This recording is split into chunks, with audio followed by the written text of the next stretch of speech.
everybody? Welcome to another episode of Rob's World of Boxing. Let's get it.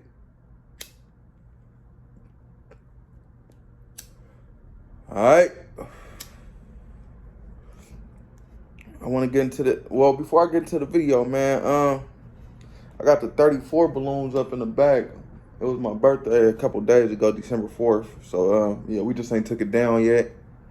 But, yo, yeah, man, jump in the comments. Wish your boy happy birthday, man. Just turned 34. But, yeah, let's hop into the video. All right, get into some fights that happened over the weekend. Some fights is going to happen this weekend. And touch on a few more topics, you know. But without further ado, let's hop into it, man. First fight I want to talk about, it happened in Glendale, Arizona. December 3rd, Saturday, December 3rd. It was Eddie Hearn, DAZN, Matchroom, all those guys. All right. The main event was Chocolalito Gonzalez versus Juan Francisco Estrada. All right. But let's jump into the undercard. First fight I want to talk about on the undercard was a 10-round contest at super middleweight. Super middleweight is 168 pounds. If you didn't know, it was between Diego Pacheco and yeah, his opponent, who I really didn't take too many notes on. But Diego Pacheco, man, he's a he's a good-looking prospect, man. He's 21 years old. Eddie Hearn and DAZN has been pushing him along pretty well, man. After the fight, Diego Pacheco, he's 16-0, 13 KOs. He's from South Central LA. He's 21 years of age. And he trains with David Benavidez. Like I said, he's a real good-looking prospect, man. I didn't take many notes on his opponent, man. I know he KO'd his opponent in the second round, though. Yeah, so I really wasn't nothing to say about him. You know, he wasn't nothing to write home about. But, yeah, Diego Pacheco, man, he has good height for the weight, man. I think, 6'4", you know, 168, 6'4", 168 pounder who's 6'4", so that's a good look. Yeah, man, I like him, man. He's rangy in there. He uses his jab. He's pretty skilled. You know, he's working with David Benavidez, you know, so they honing in on his skills. I really like Diego Pacheco, man. I have a lot of faith in him at super middleweight, you know, in the future. So I'm looking forward to seeing more of Diego Pacheco. Good job, though, on that undercard, getting a win. All right, next fight I want to talk about, it was a 12-round contest at flyweight. Flyweight is 112 pounds. If you did know, it was between Julio Cesar Martinez and Samuel Carmona. All right, Julio Cesar Martinez was 18-2, 14 KOs, 1 no contest. Samuel Carmona was 8-0, 4 KOs. All right, this was Julio Cesar Martinez's first fight back from getting beat on by Chocolatito, March of this year. So March 2020, March 22. All right, and Julio Cesar Martinez is the WBC champion at flyweight. WBC champion. All right, this was it was a pretty back and forth contest, no lie. I thought Julio Cesar Martinez was gonna blow Carmona out the water. I hadn't heard much about Carmona. He was 8-0, you know, pretty early on in his career. Julio Cesar Martinez has been champ before, you know, he's been around the weight, so I thought it was gonna be a pretty early, early night and an easy fight for Julio Cesar Martinez, and that was not the case, man. It was a back and forth contest all night. Carmona giving Martinez, you know, a lot, you know, just enough that he can handle, you know, not too much, but he anyway. Julio Cesar Martinez scored a majority decision win. One judge had it 114. Another judge had, 114. Another judge had it 117, 111. And the final judge had it 116 to 112. The final two for your winner, Julio Cesar Martinez, winning by majority decision. It was a close fight. Yeah, man, nothing to write home about, though. They were saying after the fight that Julio Cesar Martinez, you know, he's home at 112 pounds. He's just not moving up anymore. That's where he moved up and, you know, suffered his defeat against Chocolatito. He's saying, they're saying possibly Next can be a fight with Sonny Edwards for Julio Cesar Martinez. I thought, if I'm not mistaken, I thought Edwards was at 108, so I guess he's going to be moving up to 112. But he might, he might do be at 112. I'm not quite sure. But I know Edwards don't have too much power, man. He's very pillow-fisted. He's a pretty good boxer, but not the best boxer. He's not an amazing boxer. He's a pretty good one. But his lack of power, man, I just don't see that being enough. Well, Julio Cesar Martinez didn't look the best, against Carmona. So the fight might be closer than expected, but I feel like Julio Cesar Martinez should pull it out against Sonny Edwards. But man, we shall see. We shall see. But good job getting the win, Julio Cesar Martinez. Good job. All right, let's get to the main event of that card. Well, as I stated, it was a 12-round contest, a super flyweight. Super flyweight is 115 pounds. If you didn't know, it was between Roman Chocolatito Gonzalez and Juan Francisco Estrada. Roman Chocolatito Gonzalez was 51-3, 41 KOs. He's 35 years of age. Juan Francisco Estrada was 43-3, 43-3, 28 KOs. He's from Mexico. And if I didn't state it, Roman Chocolatito Gonzalez, he's from Nicaragua. All right, this was actually a trilogy fight, man. I think the first fight, Chocolatito won. The second fight, Estrada won.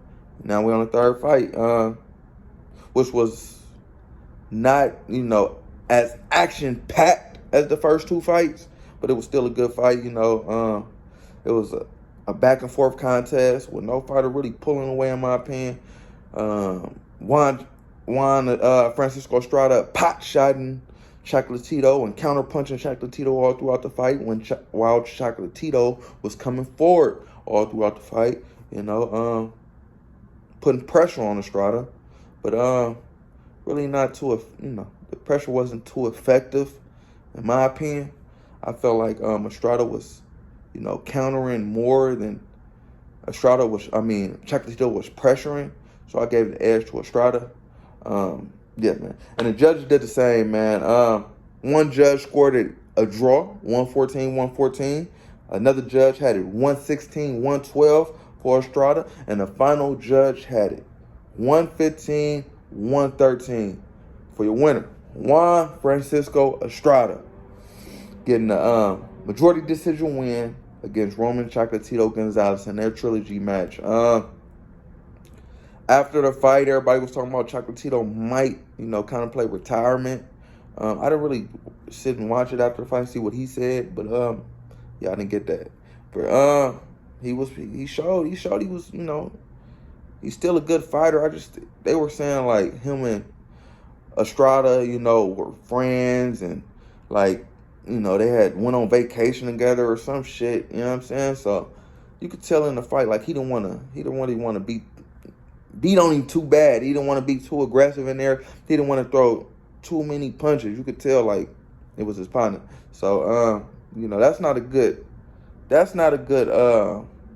comparison to see where he's at in his career, against other fighters he's gonna fight, because he ain't got no respect for them. So I see him, having disregard for their well-being and their health, going in there with a little bit of more reckless abandon, But nonetheless, man, good job, Juan Francisco Estrada, getting that win against a legend, Chocolatito Gonzalez. All right, let's get to the next card I want to talk about. It transpired on ESPN Plus. ESPN Plus is Bob Arum. Well, it ain't Bob Arum, but Top Rank is Bob Arum, and that, he got a contract with ESPN, and he be fucking with ESPN Plus, man, all that.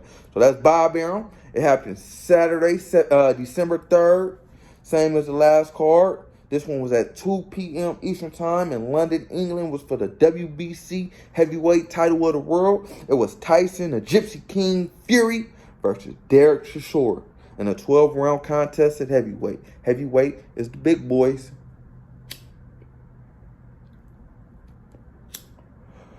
All right. Tyson Fury was 32-0, 1 KO, 23 No, well, one draw, 23 KO. Sorry about that. Derek Chisora was 33-12, 23 KOs as well. All right. Tyson Fury didn't know he's the WBC champ. He's a lineal champion at heavyweight. And he's 6'9", so he's big as hell. Pause. Derek Chisora, man, he's 38 years old. He's a legend over there in the UK. I wouldn't say legend. Well, he's well known in the UK, well respected. They respect him as being a warrior over there, man. I think they call him Derek War Chisora or some shit like that. But yeah, man, they respect him, and I respect him too. All right, but yeah, Tyson Fury, he respected him, but shit, in the ring, he didn't show no respect. It was a 10th round TKO win for Tyson Fury versus Derek Chisora, beating Derek Chisora from pillar to post, from start to finish, man. It was just it was levels, man, you know. And Derek Chisora is not on the same level as Tyson Fury. As I stated, I didn't know why he was fighting, but I realized he's really good friends with Derek Chisora, man. He was trying to get Derek that check, you know. And I can't blame him, man. You on top of the world, man. Throw a bone for your mans, and that's what he did, man. By beating the hell out of him in front of all them people, getting a TKO win, as I stated. All right, and after the fight, man, because that fight really wasn't nothing to talk about, man. Like I said, it was. All right, after the fight, Alexander Usyk and Joyce actually hopped in the ring to challenge Tyson Fury. Usyk, if you didn't know, he holds the other 3 belts at heavyweight. You know, and Joyce, man, he's a dog at heavyweight. You know, and I think Joyce, he is from the UK. I was under Uysk. He's from Ukraine. So, yeah, man, that's going to be a big fight overseas for any one of those guys to fight Tyson Fury. I feel like in a fight with Uysk, I feel like Tyson Fury will beat both guys, but I actually feel like the fight with Joyce will be a little more of a challenge, you know, for Tyson Fury, just because of the height difference. I think Usyk is like 6'2", you know. As I stated, Tyson Fury is 6'9". He's a monster of a man, so I feel like it's just too big of a difference, man. All you gotta do is use his reach. Usyk is an amazing boxer, but I just think that's a little bit too much to overcome. Joyce, on the other hand, I think he's around 6'6", 6'7", so that's a little bit on a more of an even playing field. But I don't think Joyce has the boxing skills to dethrone Tyson Fury, man. But we shall see, man, because he challenged both fighters, and hopefully we get to see him in there with one of them, man. And, get off of these Derek Chisora type guys. I don't want to see that. No Derek Chisora, no Dillian White. I don't want to see it. Yeah, either Usyk, Joyce, or Wilder Ford, man. That's what I'm looking for from Tyson Fury. But good job getting that win against Derek Chisora, man. Keep your winning ways going. All right, next fight I want to talk about on the Tyson Fury card. It was I should talk about this fight first, but that shit. It was afterthought. It was Daniel Dubois versus Kevin Lerena. It was 12-round contest. The heavyweight was the big boys. Daniel Dubois was 18-0 with 17 KOs. Kevin Lerena was 28-1 with 14 KOs. Yeah, Daniel Dubois, he really, I ain't gonna say he disappointed me, because he disappointed me in the Joyce fight when he quit. But he really, let me down again, kind of, sort of, man. He, I gave Kevin, in my pre-fight video, I said Kevin Lerena was gonna win the fight, so hey. But, yeah, man, Dan Dubois got dropped 3 times in the first round. And then it looked like he was really, it looked like the first, he got hit in the top of his head, first knockdown, fucked up his equilibrium. He was off balance. Second knockdown, it looked like he just took a knee when he was finna get hit again, And the third knockdown in the round, just like he just took a knee, man, because he wasn't feeling it, showing his true nature as a quitter, But Kevin Lerena, he actually got saved by the bell in the first round. And he had, got time to recover in the corner. Came out second round looking a little, regaining his composure a little bit more. Third round came out, hit Kevin Lerena with some shit, and got rid of Kevin Lerena, man. Giving Daniel Dubois third round KO win versus Kevin Lerena. Saving his ass, man. Saving his ass, because if he had lost this fight, man, it was over for his, I say it's down there, over for his career. He's, even though he's 25 years of age, But yeah, man, you down there a gatekeeper at this point, quitting and getting knocked down 3 times in a round, and then you'll lose. That would have been over for your career. But you know, you redeemed yourself, came back, got the win, man. Still ain't got a lot of respect for you in that ring. You know, you quit, and I don't have a lot of faith in you either. Now you done got dropped in that chin, and you done got dropped 3 times. You know, or in that heart, you done took knees and shit. So, and we shall see what your you know, what your career holds in the future. But yeah, I ain't got a lot of faith in Dale DuBois. But good job getting that win. All right, that was it for the fights that happened over the weekend. It was a okay weekend of boxing.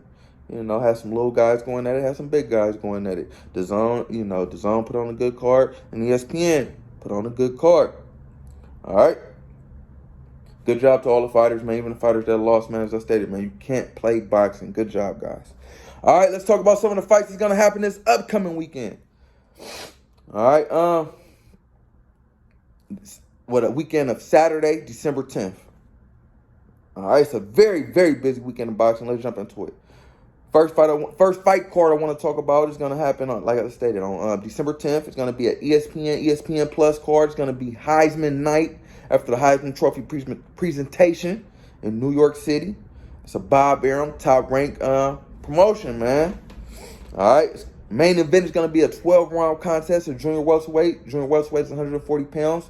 It's Teofimo Lopez versus Sandor Morton. Teofimo Lopez is 17-1, 13 KOs. Sandor Morton is 40-2 with 13 KOs as well.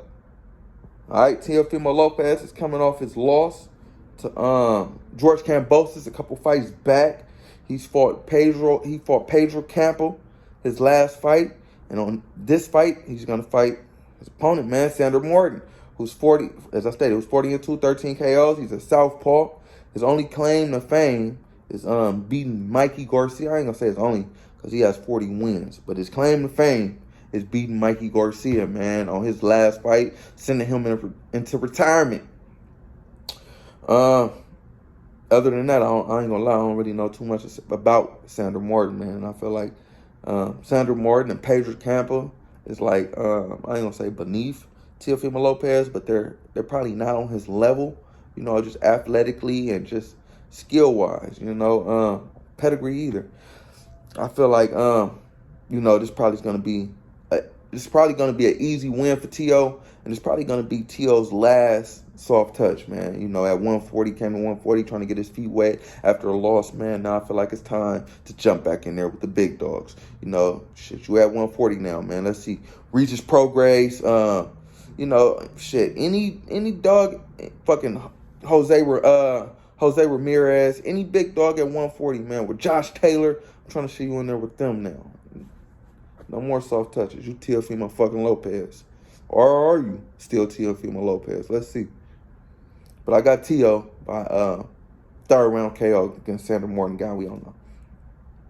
All right, let's get into the exciting part of the card, man. Oh my God, I ain't gonna lie to you. This is one of the best cards I done seen this year, bro. From start to finish, exclude the Teofimo Lopez fight. The main event, Teo should make easy work. But the undercard is amazing, bro. Let's jump into it. The first fight I want to talk about is a 10-round contest of heavyweight. Heavyweight is the big boys. It's between Jared Anderson and Jerry Ford. Jared Anderson is 12-0, 12 KOs, 23 years of age. He's from Toledo, Ohio. He's 6'4". All right, let's get to his opponent, Jerry Ford. He's 26-5, 2 draws, 20 KOs. He's a southpaw. His last fight was a loss to Kubrat Pulev. All right, I feel like Jared Big Baby Anderson, man, he's going to get the easy KO in this win. Jared Big Baby Anderson is a dog. He's the future of the heavyweight division, especially in America. And, yeah, man, he's going to get the easy win in this fight against Jerry Forrest. I say a second-round KO win for Jared Big Baby Anderson. All right, let's get to the next fight I want to talk about. All these guys I'm talking about on the undercard, man, are amazing prospects, bro. They're the future of boxing. I'm telling you, all of them. Amazing prospects. All right, next card I want to talk about is an 8-round contest of junior middleweight. Junior middleweight is 154 pounds, if you did know, it's between Xander Zayas and Alexis Salazar. Xander Zayas is 14-0, 10 KOs, 20, I repeat, 20 years of age. And Alexis Salazar is 24-4, 9 KOs. All right, Xander Zayas is from San Juan, Puerto Rico. Alexis Salazar, he's from Mexico. I feel like Xander Zayas is going to get an easy win in this fight against a step up. He's 24-4, so that's a step up for a 20-year-old. But he's going to make easy work of that, man. Watch what I say. Xander Zayas is one of my favorite young fighters, man. I feel like he's going to, I'm going to be saying that this whole little card, man. All these little guys, my favorite young fighters. But he's going to make easy work. Alexis Salazar, I said third round KO for Xander Zayas, man. Continue his winning ways. He's a fucking dog. All right, next fight I want to talk about, 6-round contest at lightweight. Lightweight is 135 pounds. If you didn't know, it's between Keyshawn Davis and Juan Carlos Burgos. Keyshawn Davis is 6-0, 5 KOs, 23 years of age. Juan Carlos Burgos is 35-6, 3 draws, 21 KOs. Keyshawn Davis is a U.S. Olympian from Norfolk, Virginia. Juan Carlos Burgos from Mexico. Keyshawn Davis, man, one of my favorite young fucking fighters. Another one, man. He's a dog, man. He's probably on another level, than the other U.S. Olympians who came out with him. And that's saying something because they're on the level. You bet they owe some shit too. But Keyshawn Davis, man, he on some shit, man. Yeah, man, I don't see nobody stopping him. Only person I see stopping Keyshawn Davis is Keyshawn Davis. And he's a very focused young man, so I don't see that being a problem. I got another early round, when I say around, about a 5th round KO for Keyshawn Davis, man. 4th, 5th round KO win for Keyshawn Davis. All right, next fight I want to talk about is an 8-round contest at featherweight. Featherweight is 126 pounds. If you didn't know, it's between Bruce Shoo Carrington and Juan Tapia. Bruce Shoo Carrington is 5-0, 3 KOs, 25 years of age, from Brooklyn, New York. His opponent, Juan Tapia, is 12-4, 4 KOs, from Texas. Shoo Carrington, man, I fuck with Shoo. He has a nasty streak to him, man. He's a pretty goddamn good fighter too, man. As I stated about all these young prospects, I see a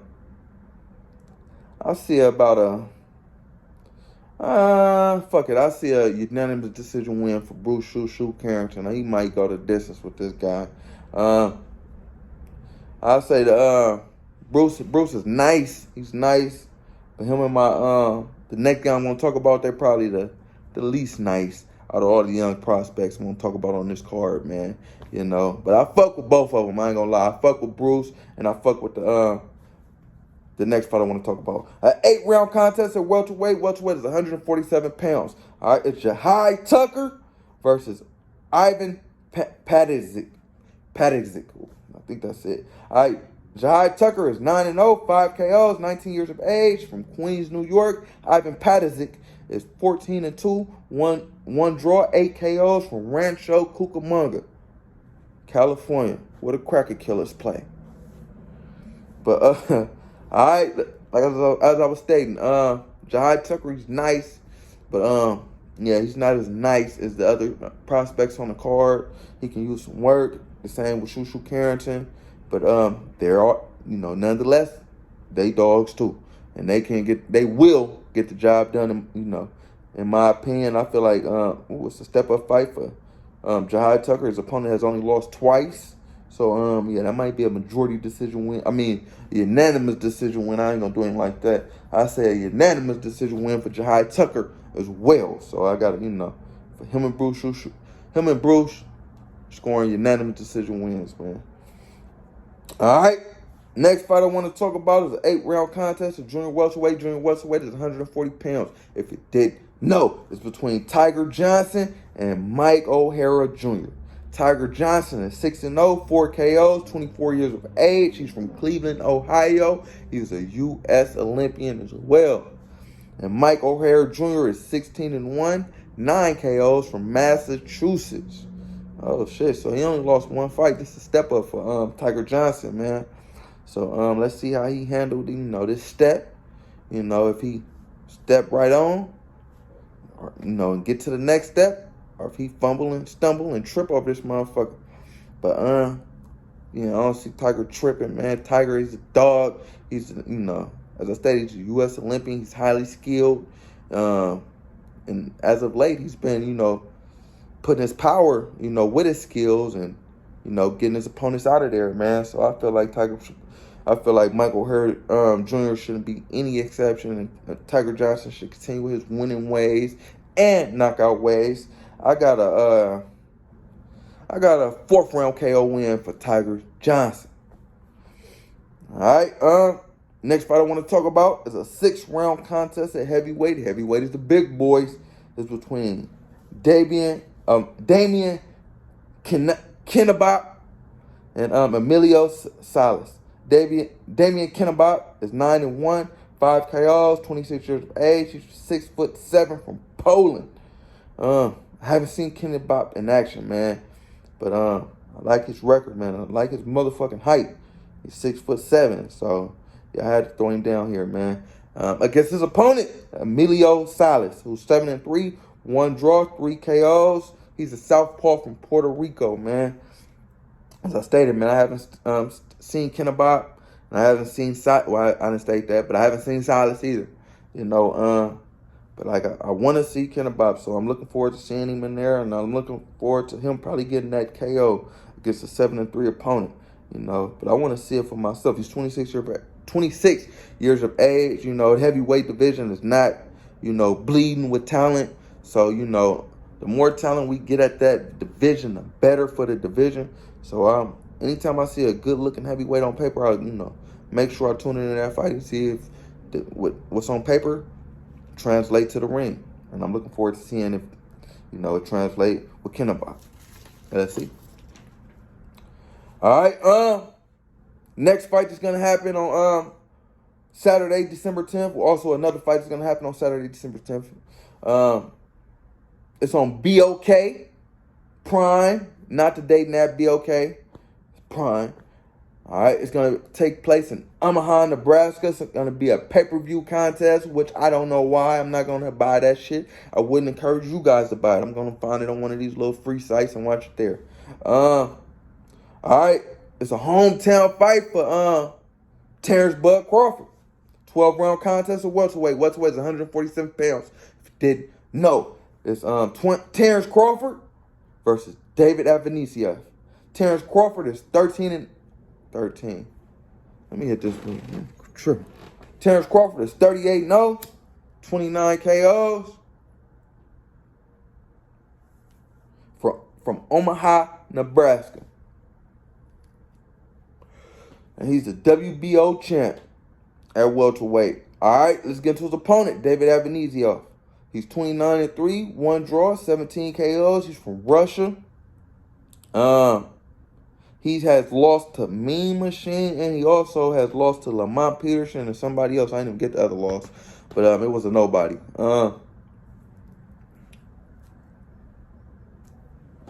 Terrence Bud Crawford, man, I'm disappointed in you, as you know, man. As everybody know, my followers and shit. He was supposed to fight Errol Spence, man. The fight fell through because of Terrence Crawford having a backup plan, in my opinion, man. He talking about he had a backup plan, with BOK Prime, to fight someone. And how you gonna, be in negotiations with a backup plan, still negotiating with these people too, negotiating with you, that wasn't gonna work out, man. You need a promoter, dude. You're not a good promoter. I don't feel like you making the best decision for your career. I feel like that was like a Demetrius Andrade type Rock Nation decision. It probably could set you back a while, man. I hope that's not the case. I hope you probably never get the Errol Spence fight, man. I hope that's not the case. I really want to see that fight. But, man, you might have just did it, man. But, yeah, man, let's get into the fight. I feel like Terrence Crawford, he's gonna beat the hell out of David Avanesiev. The fight is not going to be competitive at all. Easy win for Terrence Crawford. I ain't even going to get into the fight. Easy win for Terrence Crawford, man. Disappointed in you, Terrence. All right, man. Next fight, undercard pool 2. Next fight card I want to get into is also Saturday, December 10th. This one's going to be in England on the Zone. The Zone is Matchroom, Eddie Hearn, all those guys. It's a 12-round contest at featherweight. Featherweight is 126 pounds. If you didn't know, it's for the IBF title at featherweight. All right, it's going to be between Josh Warrington and Luis Alberto Lopez. All right, Josh Warrington is 31-1, 1 draw, 8 KOs. Luis Alberto Lopez is 26-2, 15 KOs. All right, this is Josh Warrington actually champ again after losing his belt a couple fights ago to Marcelo Lora, who was 22-2. So yeah, man, he beat who the fuck he beat? Kiko Martinez to get his titles back. I think his last fight, and yeah, put on this fight Luis Alberto Lopez, who's from Mexico, and he beat Gabe Flores Jr. That's a notable opponent on this record, who's has been getting his ass beat lately. G Squad, that's what his family and friends call him. Went to a fight. They were G Squad beat the hell out of G Squad. But yeah, he's been getting beat up a lot lately, so that's really nothing to write home about, man. But Josh Warrington, man, he's been getting upset lately, So I feel like it should be maybe a good fight. I haven't seen Lopez, no lie, but yeah, man, Warrington hasn't been overly impressive lately. So I'll see the fight, man. I got a unanimous decision win for Warrington. Though. Let's give him the benefit of the doubt. All right. Also, another fight card I want to talk about is going to happen also on the same day, Saturday, December 10th. This one's going to be in Ireland on ESPN+. I'm not that interested, no lie, but I thought I should tell y'all and let y'all know, just in case y'all was interested and maybe y'all wanted to watch. It's a 10-round contest of featherweight as well.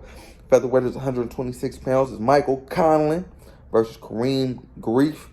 Michael Conlan is 17-1, 8 KOs. Kareem Grief is 31-6, 9 KOs. All right, it's a hometown fight for Michael Conlan.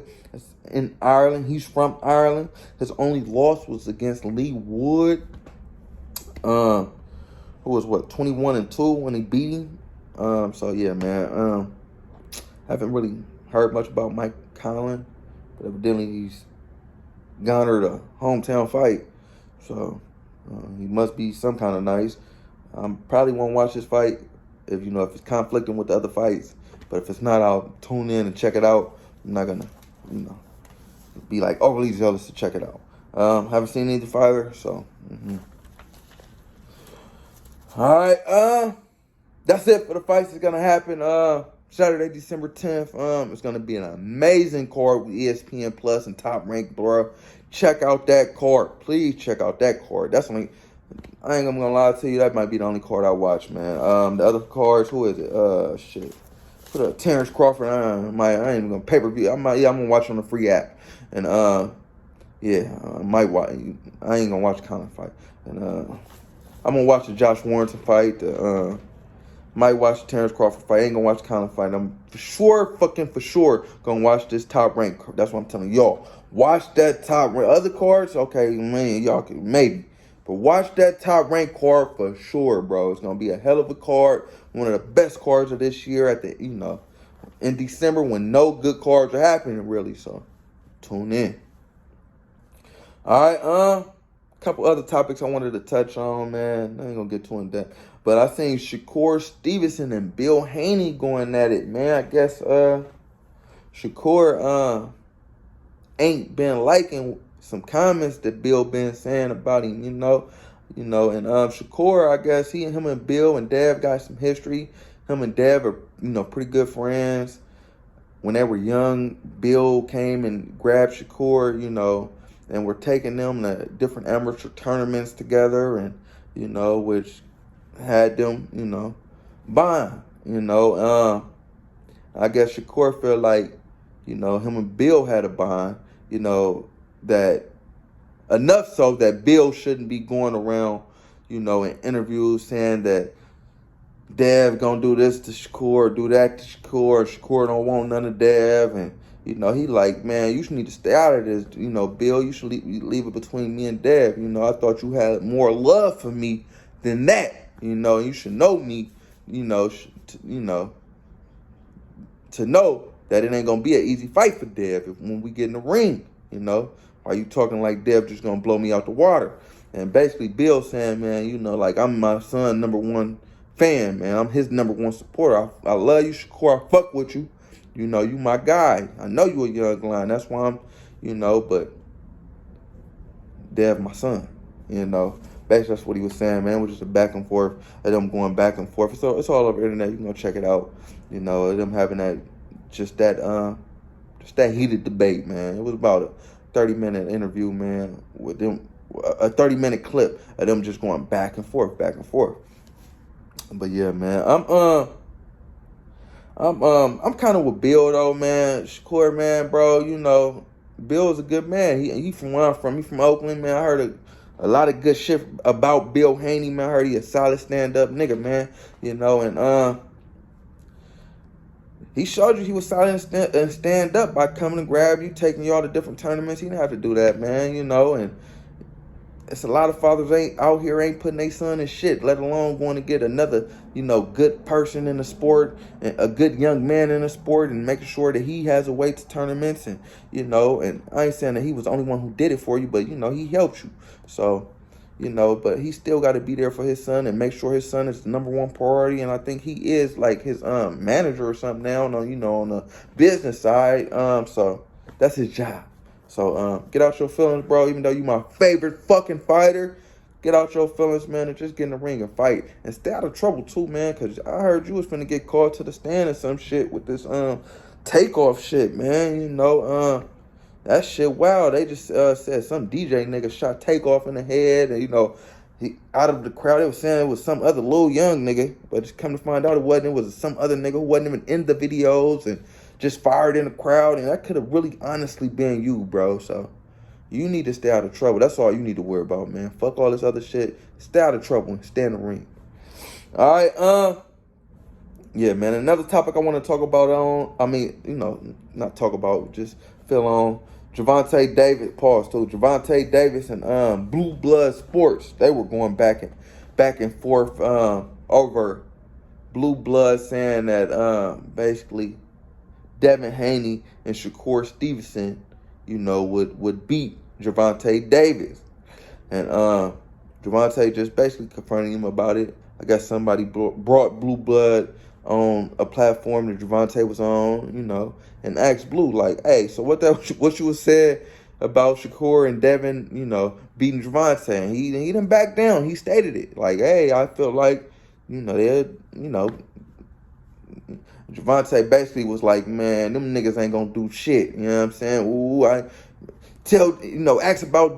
Dev what I did to him in sparring and this and this and that. And they some stories saying that Bill Haney saying Dev made Gervonta quit in sparring. You know, Floyd Doghouse is no stop, no rounds, just go to the first man stop. Whoever stopped, that's who loses. And they saying Gervonta stopped first, but then Gervonta saying, like, hey, man, did he tell you about the other sparring when I, you know, almost knocked his little ass out? He didn't tell you about that. They ain't telling you about that. But, yeah, man, it was just a back and forth. He basically saying that he's the man and ain't nobody at 135 but beat him, which he should say, man. Which he should, you know, what you want the man to say. They gonna beat me. They got the upper hand on him. He's saying what he supposed to say. So I ain't see what all the fuss was about, man. Maybe he got because he got an upcoming fight. You know, he's trying to make himself a little bit more visible, you know, on the internet. But you know, I ain't even see the point of addressing that. You know, we know you got confidence in yourself, and we know that's his job to give opinions, Blue Blood being. So it is what it is. But all that saying, man, the 135-pound division should be very exciting. He's saying after this fight with Hector Garcia, he's gonna fight Ryan Garcia, and then after that, man, shit, he want everybody talking. You know, all these niggas talking, he gonna put them in this place. That's basically what he said. And he was talking about Devin Haney and Shakur, man. So that's what I want to see, man. Let's see that shit. You know, as I stated, I got Shakur over everybody. Shakur against the world. But we shall see. We shall see. But yeah, man. Nonetheless, man, it was a good weekend of boxing. It's a great card coming up this weekend of boxing, man. check it out, man. Check it out. But yo, like, comment, subscribe, all that shit, people. Rob's World of Boxing. Yeah.